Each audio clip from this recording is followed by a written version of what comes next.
कोई ऐसे दोबारा हरकत हुई तो हम जरूर उसको, जो हमारा इरादा है, हम उसको जरूर अंजाम दें। आर्मी चीफ की चेतावनी, फिर कांप उठे Shahbaz Munir.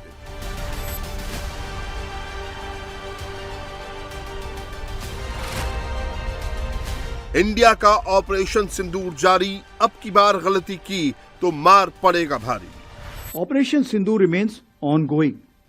Any future misadventure will be resolutely responded to.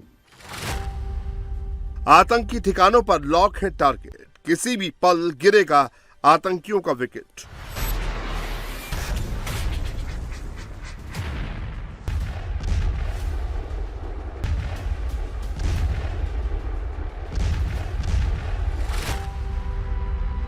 चीन की चालबाजी पर भी कड़ी नजर, एलएसी पर भारत की मजबूत पकड़।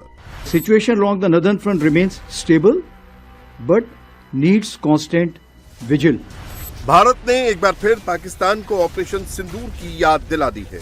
इंडियन आर्मी का वो ऑपरेशन जो पाकिस्तानियों के मन में खौफ की ऐसी लहर पैदा करता है कि उनकी रातों की नींद उड़ जाती है। मुनीर शहबाज तो अब तक ऑपरेशन सिंदूर के नाम से कांपते हैं। भारत ने पहलगाम हमले के बाद पाकिस्तान को ऐसा सबक सिखाया कि आगे कुछ भी करने से पहले आतंकियों के आका 100 बार सोचेंगे। Army chief general Upendra Dwivedi ने एक बार फिर कड़े शब्दों में पाकिस्तान को वो याद दिला दिया जिसका डर मुनीर और उसकी फौज के दिल दिमाग में सालों तक रहने वाला है।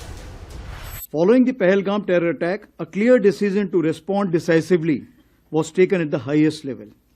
Op Sindoor was conceptualized and executed with precision.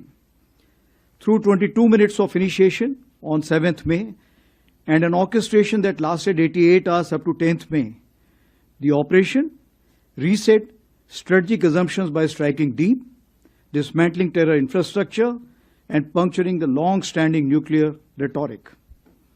The Army successfully destroyed 7 out of the 9 targets and thereafter played a pivotal role in ensuring calibrated response to Pak actions.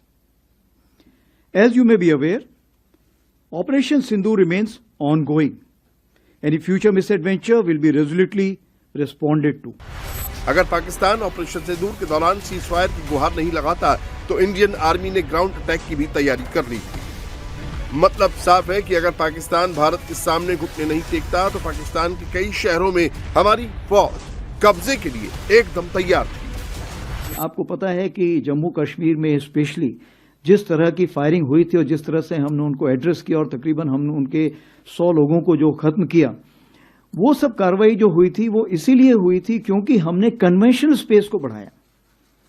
और उस 88 आवर्स में आपने देखा कि कन्वेंशनल स्पेस को बढ़ाने के लिए आर्मी का जो मोबिलाइजेशन था वो इस प्रकार से था कि कोई भी ऐसी गलती अगर पाकिस्तान ने की जिसमें कि हमें मजबूर होना पड़ा, ग्राउंड ऑपरेशन शुरू होने के लिए हमने पूरी तैयारी की। ऑपरेशन सिंदूर जारी है और इंटरनेशनल बॉर्डर पर और एलओसी के पार आतंकियों के कैंप्स पर सेना की पूरी नजर बनी हुई है। मतलब साफ है, जिस दिन भी सटीक जानकारी हाथ लगी तो इन आतंकी ठिकानों को ब्रह्मोस की मार से मिट्टी में मिलाया जा सकता है। कि जितनी खबर हमारे पास है, तकरीबन 8 कैंप्स अभी भी हमारे ऐसे नॉलेज में हैं जो कि एक्टिव हैं, जिसमें से 2 तकरीबन आईबी के अपोजिट हैं और 6 एलसी के अपोजिट हैं।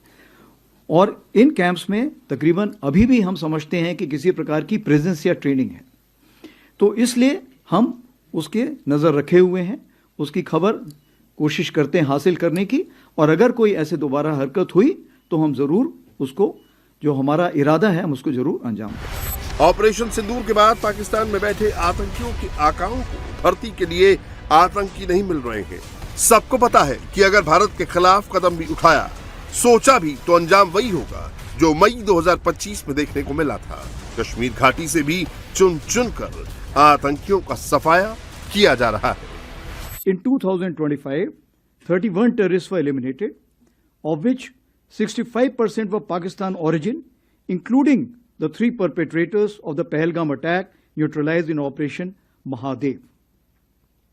Active local terrorists are now in single digits. Terrorist recruitment is almost non-existent